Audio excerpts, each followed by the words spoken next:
Okay, guys, so this is step 2 of your assignment in sort of my lecture on 4 different sacred spaces that I'm going to be talking about and kind of thinking about the broad definitions of what constitutes a sacred space.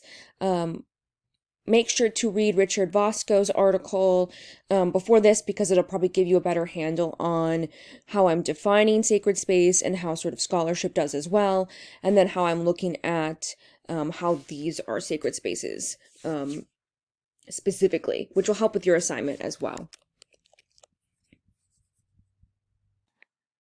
So we're going to talk about a total of 4 spaces and what makes them sacred. And we're going to start out with the Catholic Church, a Roman Catholic Church, which is sort of more straightforward about how you think about a sacred space, and sort of move through all of these different spaces to break down sort of the elements of this idea. So this first one is Chartres Cathedral in Chartres, France, 1194. This is a very famous Gothic cathedral in France. It is in this area of France, not quite in Paris, just a city outside of Paris called Chartres. And it's mostly famous because it's dedicated to the Virgin Mary and holds one of her relics, a relic being a religious object that holds sort of a piece of religious history, usually believes that it has some sort of miraculous power or connection, and people sort of pilgrim or take pilgrimages to come and see these objects. So this is a mantle or a cloth worn by the Virgin Mary, and people believe that it was worn when Mary gave birth to Jesus. So it's this very famous relic that is held at Chartres Cathedral and has sort of made it grow in popularity for people to sort of come and focus on it. We are talking about the cathedral after 1194. There's been a total of 5 cathedrals built here over time, and sort of as they get destroyed or burned down, they build a new cathedral over the top of it. So we're going to be looking at the cathedral built after 1194. This is a space here on the left that's called the Well of Saints Forts, and in the Middle Ages they believed that it had water that had miraculous virtues, and it was sort of covered up over time with the rebuilding of Chartres Cathedral, and then sort of rediscovered in the 20th century. So this is another sort of important element of Chartres Cathedral as well. It's considered a high Gothic building, and what that means is there was a change art historically with style from Romanesque pilgrimages and monasteries to Gothic large cities and cathedrals. And so they started changing the way that they built cathedrals in these sort of grandiose ways. And Gothic is sort of very a negative name for these types of churches. Giorgio Vasari called or titled them Gothic in 1550. It was a term used to ridicule architecture and art attributed to the Goths that was monstrous and barbarous, and it was really considered to be ugly and crude in relation to sort of Renaissance art. So it was a very sort of negative term because of the skeleton-like nature of Gothic cathedral building. So I'm going to show you that a little bit here in a moment. But it was considered sort of a negative name for cathedrals because Vasari thought they were sort of hideous. And it stuck, ironically enough. So we're going to talk about what makes this a Gothic cathedral. And there's sort of 2 specific features on the exterior that make it a Gothic cathedral. The first is the pinnacle, which is here on the right, and that is the sharply pointed ornament capping piers and flying buttresses. And then, as mentioned, these flying buttresses are very important. So they're masonry struts that transfer thrust of the nave vaults to the sides. So what this allows the building to do is to make it taller. So when you see this like skeleton-like features of a cathedral that jut out like this, they're using it so that they don't have to put as many interior structures within the cathedral itself, thus allowing it to be taller. And then to hold these stained glass windows that become really important to the Gothic cathedrals as well. So you can see sort of in this image of Chartres how much they are able to get this height in the cathedral by building these flying buttresses on the exterior.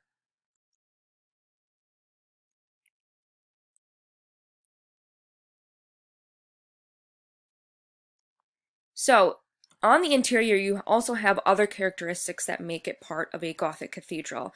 So they have these lofty masonry rib vaults on pointed arches held in place by external buttresses. Again, trying to hold up and give structure to the roof of the building. You also have that these vaults have a little bit of a point that is very much in Gothic style. When you get to Renaissance art, they will do a fully curved arch instead. There's also the interior illuminated stained glass windows that become really, really important to Gothic cathedrals, and the use of stained glass windows to sort of connect people with spirituality. And it allows for this sort of open use of light. And when you go into a cathedral, you connect sort of immediately with these colored spheres of light that have pictures of Christ and religion and the Virgin Mary, and it connects you back to the stories. It makes you contemplative. And it's also about the fact that the light itself that comes through the window sort of gives you a transcendental feeling, right? That you're sort of thinking about the larger world, the light of Christ, sort of these elements. I just threw a video in here so you can see sort of the interior of the cathedral. That's sort of at your leisure to look at. This is not a new concept to use light to sort of make people think about religious ideas and spirituality. This is Hagia Sophia, which is a Byzantine church, and they very much use this as well. So they looked and utilized light in a specific capacity. It's now a Muslim mosque, I believe.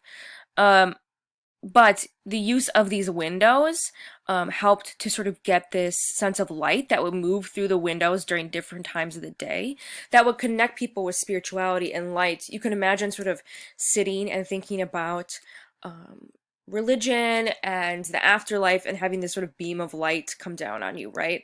It's very sort of spiritual and shocking in many ways.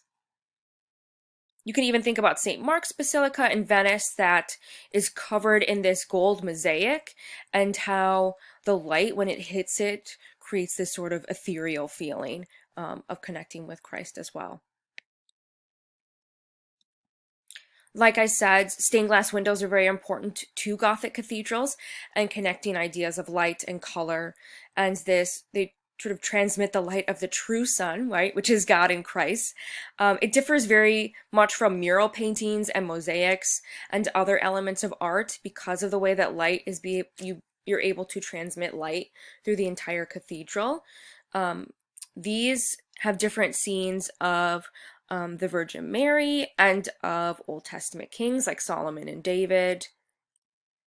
Whereas some of these rose windows, which are these circular portions, so we're looking at this one close up, have the Virgin Mary and Christ in the center with doves and angels, as well as Christ on the throne as well. So we could spend a lot of time talking about all these different stories in the stained glass window, but we don't have that kind of time. But again, connecting people with the stories of Christ and back to sort of their religious devotion.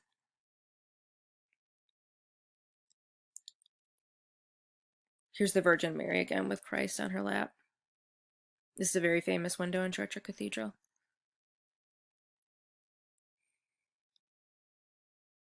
They also have a labyrinth floor, which was famous in Gothic cathedrals.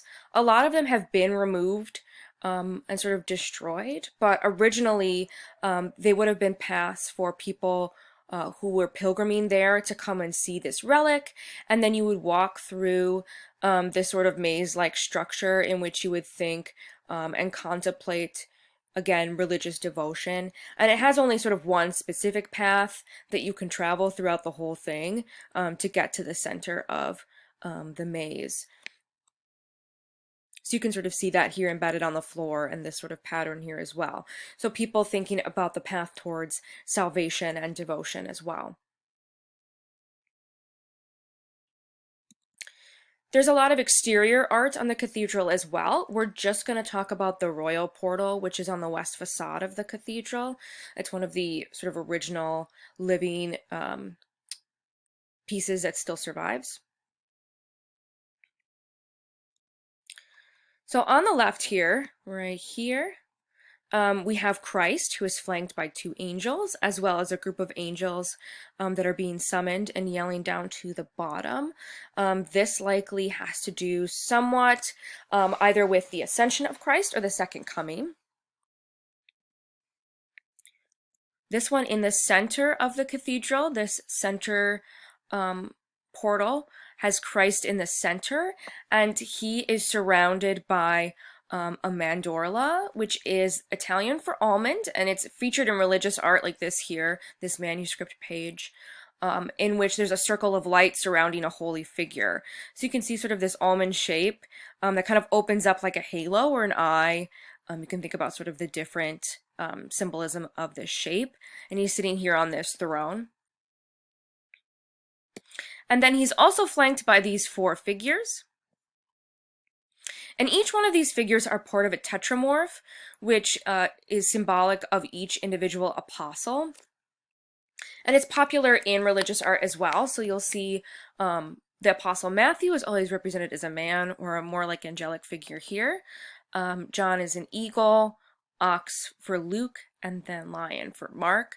And so he's sort of flanked by these images showing their devotion to Christ. So in that manuscript I showed you with the mandorla, you can see that those are featured here as well as this little example I gave you here. And the final work here has Christ on the lap of the Virgin Mary and altars building up to this moment. So you have this altar where it looks like the Virgin Mary is sort of reclining and sleeping, and it creates sort of an altar. And then another altar where Christ is being presented. And then the final, which you can think of the Virgin Mary's lap as an altar unto itself.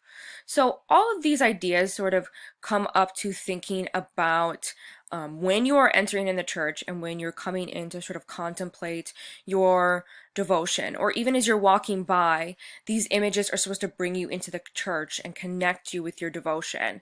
And sometimes they were very sort of simple in that it showed the second coming of Christ or the Virgin Mary and reminded you of your devotion and what you should move towards. But there are sort of other portals as well that give you a different sense. So like in something like this is a portal from Saint Lazare in France that is supposed to scare people into coming in, right? So again, we have a mandorla, this almond shape around Christ. And what you have in this image is that you have this second coming where you have sort of figures and angels around, but you also have people here. I'm going to be focusing in on here on the right. Figures that are being dragged down to hell, right, into their damnations. You can see sort of these crying figures, these kind of demon-y creatures that have come down to drag them into their sort of future life in hell, in damnation. So a portal like this over the top of a door would really sort of scare people into coming in and reminding them that they have to give their lives to Christ and the church.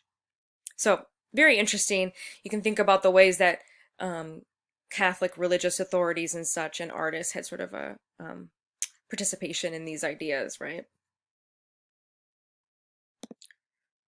So this is another feature of cathedrals as well. As I talked about, we're not able to talk about all of these elements and ideas, but these are jam statues or figures, and they're carved into the doorways of the church itself. So here you can see the church. This is not the church that we're looking at. This is a different Gothic church.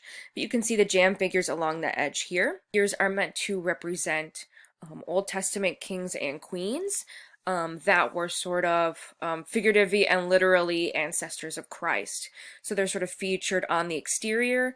And you see in the Gothic church, they're still not totally, or in Gothic decoration, they're not fully at naturalism, but you're starting to get to some of these elements in these jam figures.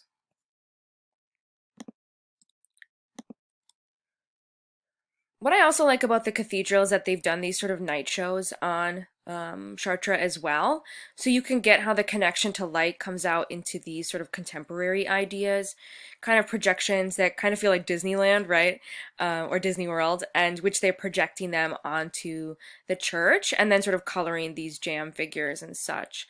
So it's really quite gorgeous and again brings people into the church and sort of religious devotion as well.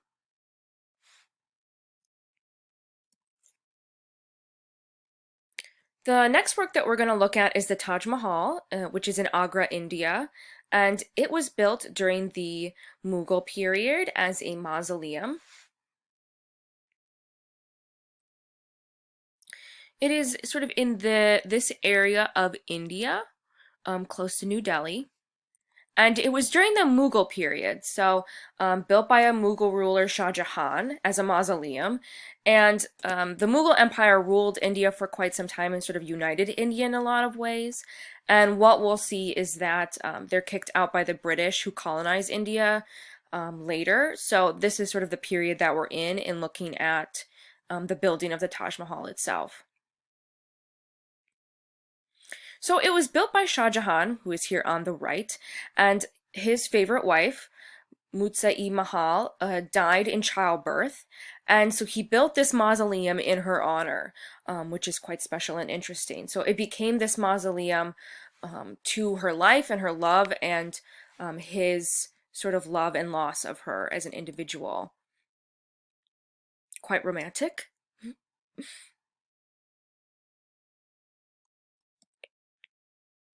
So it was built in the 17th century, and there's about 42 acres and costs about $827 million to build in today's currency.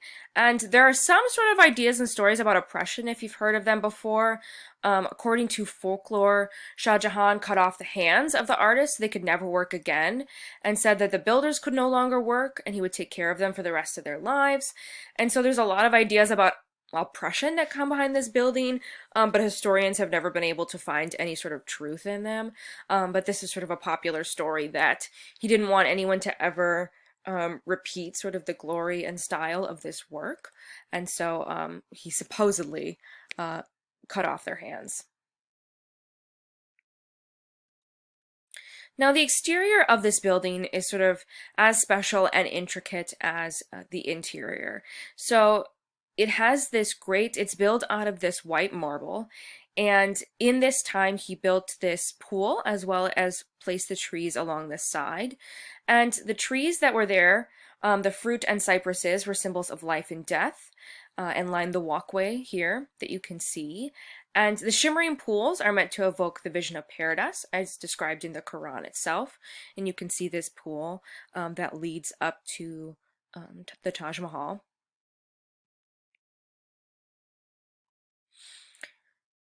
I learned something interesting about the Taj Mahal recently, which was that every sort of day and every different time during the day, as the light hits the cathedral, it kind of changes color.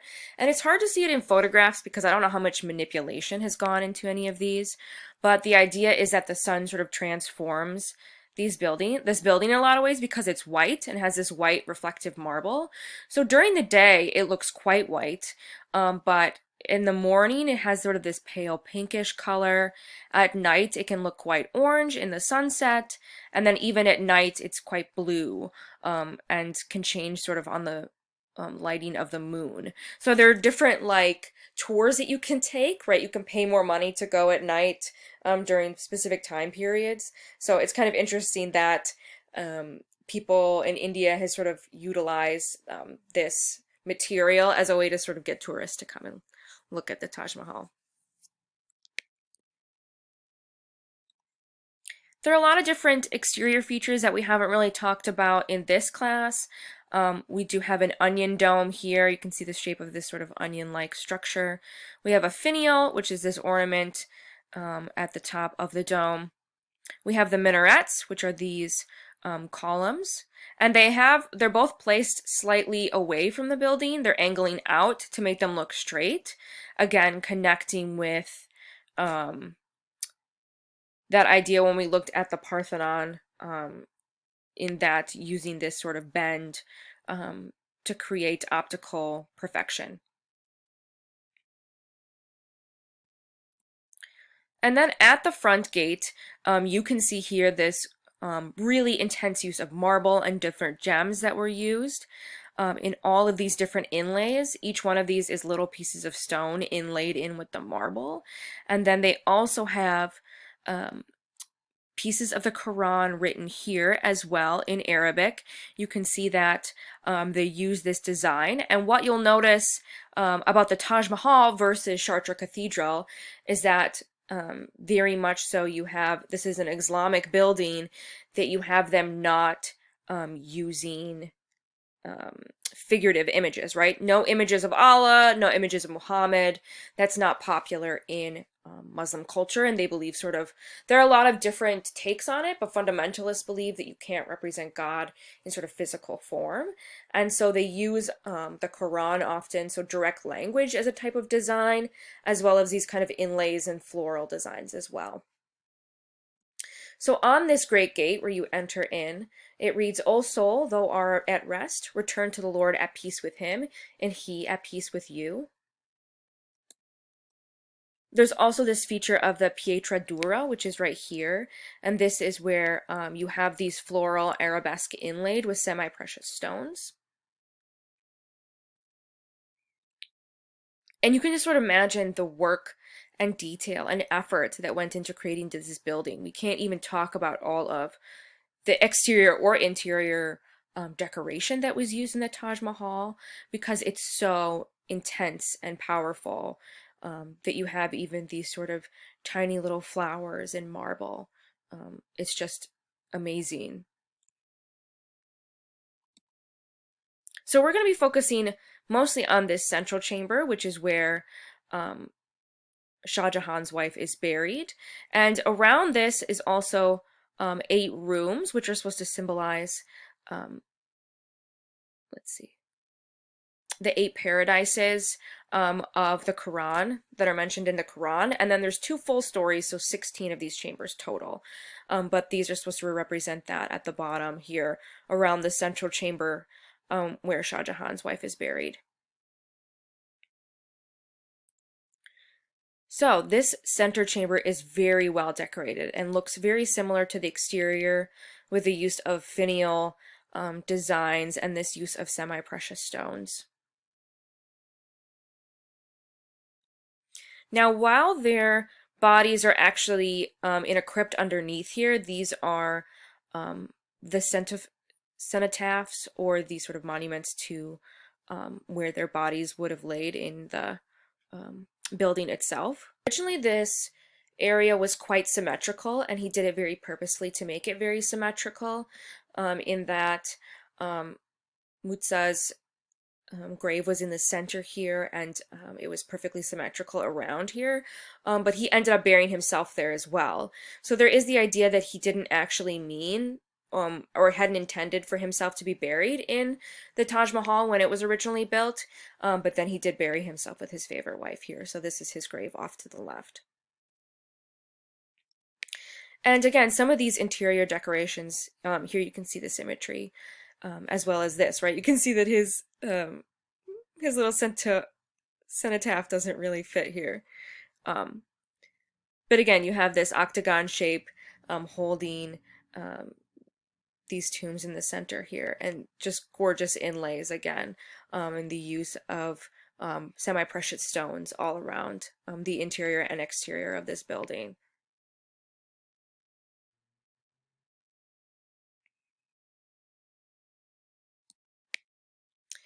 The third structure we're going to talk about is the Vietnam Veterans Memorial, which is a memorial to those who served the U.S. armies in the Vietnam War, located in Washington, D.C. And it was built by Maya Lin. There's a little video about her at the bottom, and we're going to talk about her here shortly. This structure is in Washington, D.C., as I previously stated. It's quite close to the Washington Monument, which is right here. So you can have sort of a semi-good idea of where it is located in Washington, D.C. if you've been there before. Now, Myelin won this commission when she was an undergraduate at Yale University and only 21 years old. And this competition was blind, and so people were just picked based on their submissions, not on who they were or their gender. And so she was 21 years old when she was chosen to make the Vietnam Veterans Memorial Commission. And she believes in many ways that she would not have been chosen if they had known sort of her race and gender, being that she is descent. And so she was also young and a female and not an architect at the time. She was studying to be an architect, and she received a lot of harassment for her ethnicity. She said that a prominent businessman and politician, Ross Perot, called her an egg roll, if you can believe that, which is ridiculous. But she won this commission, and it was very interesting because here you have a Chinese woman who is Asian making this monument, the Vietnam Veterans Memorial. So this was the commission that she submitted, or not the commission, the submission that she submitted to the board to win this award. And it was sunken in the ground like a wound. So you can see here, it was sort of deep into the ground and sort of jutted into this landscape here. And you can see the reflection on this building, and we're going to talk about the importance of that. And there's about a total of 58,220 names as of May of 2017. So some have been added over time as well.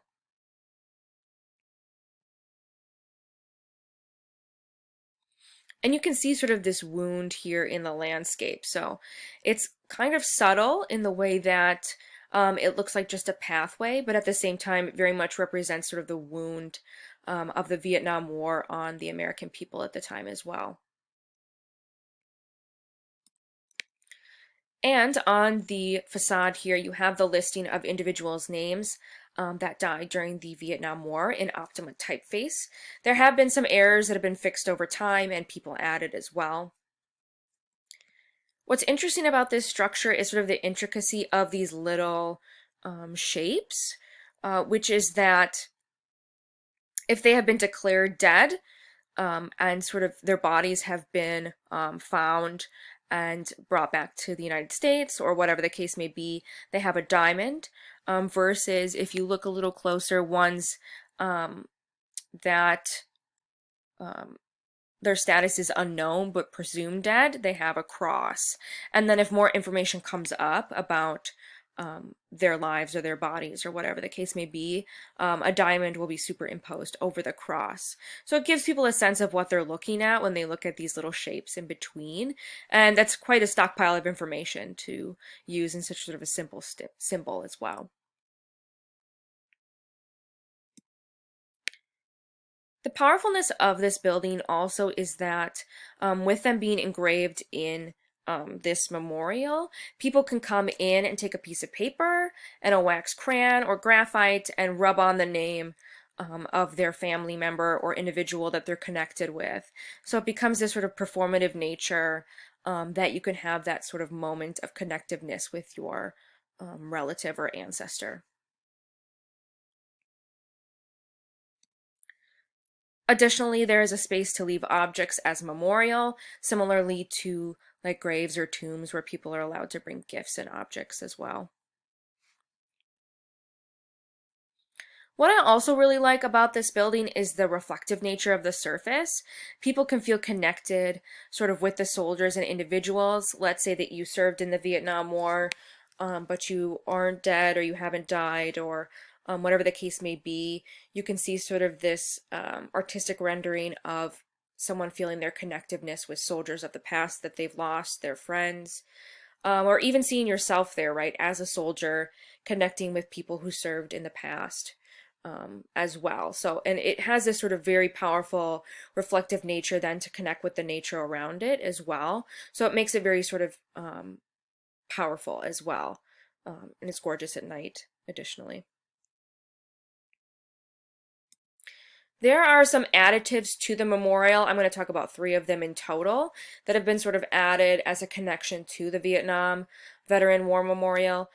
Here we have a statue called the Three Servicemen, which is a bronze statue of European American, African American, and Hispanic American individuals who served in the war, who are unrecognized, who feel like they didn't have sort of a larger position in the war as individuals. There's also the Women's Memorial, which is a memorial to women that died in the conflict, who could have been nurses or soldiers, so a monument to them as well. And then a memorial plaque for people who sort of died outside the war, but also participated. So people who didn't die because of the war, but who died sort of old age or whatever the case may be.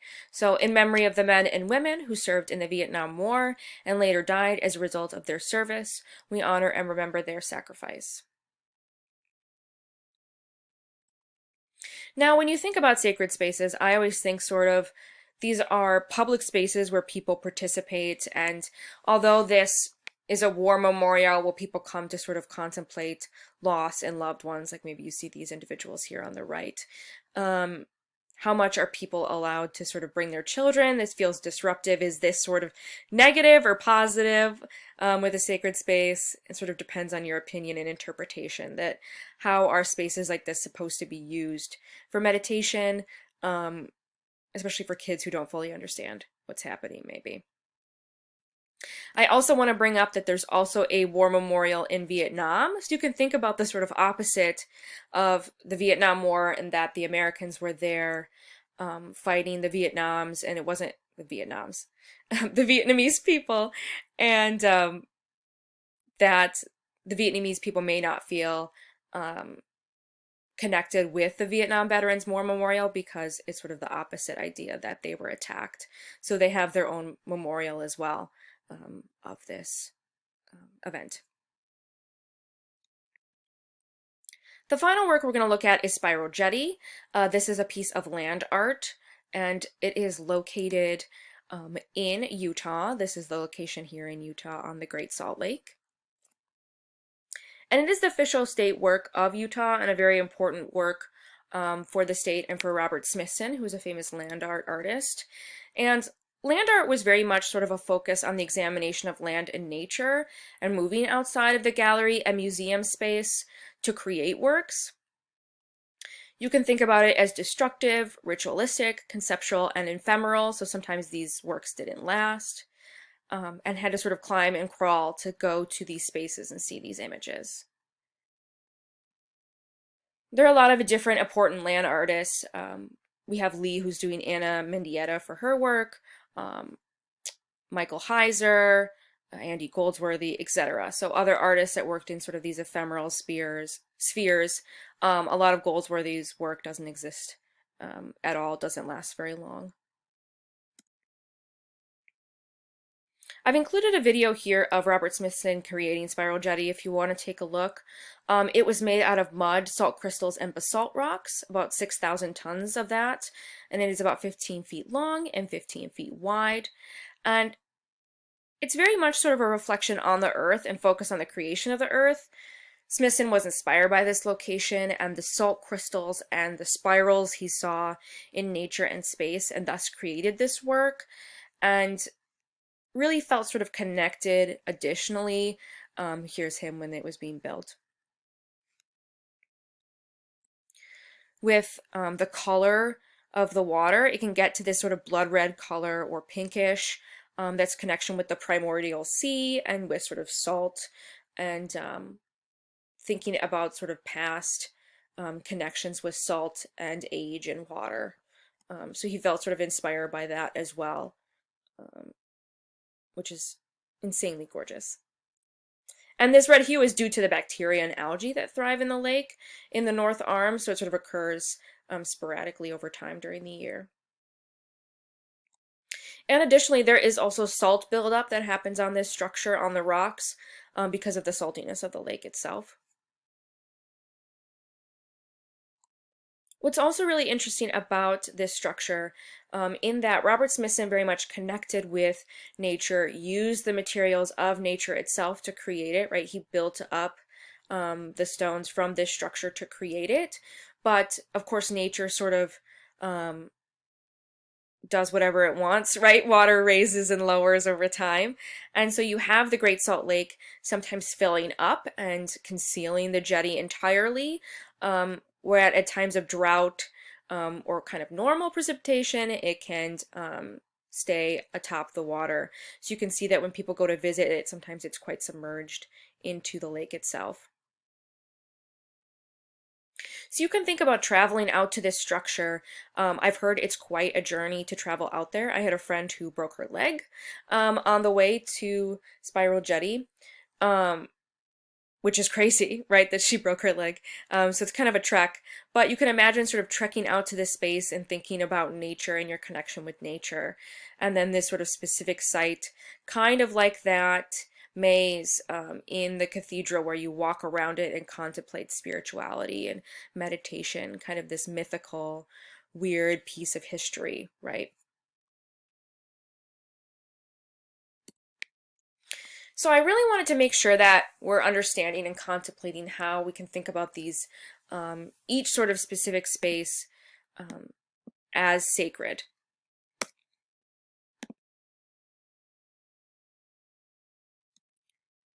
So I broke it down here, and you can sort of take a look at these as you move through and contemplate how you see sacred spaces. So I'll be putting the presentation here up on the Moodle for you to watch, and then I will be putting the physical presentation on there as well as a file. You can think about all of these different elements that make up a sacred space. For Chartres Cathedral, you can think it's a Roman Catholic church made specifically for religious devotion. Individuals took pilgrimages to this space to connect with God and the Virgin Mary and that mantle, as well as individuals who visited sort of on a regular basis. You have the stained glass windows that connect with transcendence and meditation on God's power and grace. Maze that individuals can walk through, contemplating their path to righteousness and forgiveness. And exterior decoration brings individuals into the church looking for forgiveness. For the Taj Mahal, a mausoleum holding the body of a loved one and made to a monument of love. Exterior features like shimmering pools connect to paradise in the Quran, and fruit trees and cypresses, symbols of life and death. Interior and exterior intensively decorated to show devotion to loved one. Change of light makes individuals meditate on transcendence. And decorations with readings from Quran brings attention back to religion and devotion. And then for the Vietnam Memorial, made to give individuals peace for the loved ones and who lost their lives, place for others to come and feel connected with figures in the past who protected their country and to see their own reflection. Performance of rubbing with a piece of paper and graphite allows viewers to connect with loved ones. The leaving of flowers and gifts allows for remembrance and respect. Images of statues around memorial allow others, women and soldiers of other races, to feel that their contributions were valuable. And then the spiral jetty, connection with earth and the value of materials and resources. Long journey that allows you to contemplate life and travel around spiral, similar to the movement around a maze in Chartres Cathedral. The blood red color of water connects to primordial sea and the past. The reminding of viewers that not all art has to be in museums and that artistic focus and ideas can exist in nature. And then finally, the contemplation and meditation on the earth itself and each individual. So for your assignment for next week, make sure to go in and to look at sacred spaces for your step 3 in choosing one and then sort of writing your particular list of 5 ideas of what makes your particular sacred space a sacred space. Make sure to be specific and direct, and let me know if you have any questions and concerns. Otherwise, I will talk to all of you next week.